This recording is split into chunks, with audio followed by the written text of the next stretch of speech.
Hello, Dr. Cary here, and for today's Chiropractic Minute, we're talking about neck adjustments.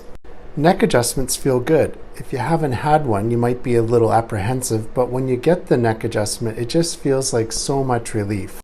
I think this is why people try to crack their own neck. They know how good it feels, but when you crack your own neck, you're not putting the bones in the right place. Proper neck alignment is important because the nerve flow goes from the brain down through the neck in the spinal cord and then to the rest of the body. Chiropractic works even in difficult situations where there's been whiplash or trauma to the neck area and the alignment needs to be restored.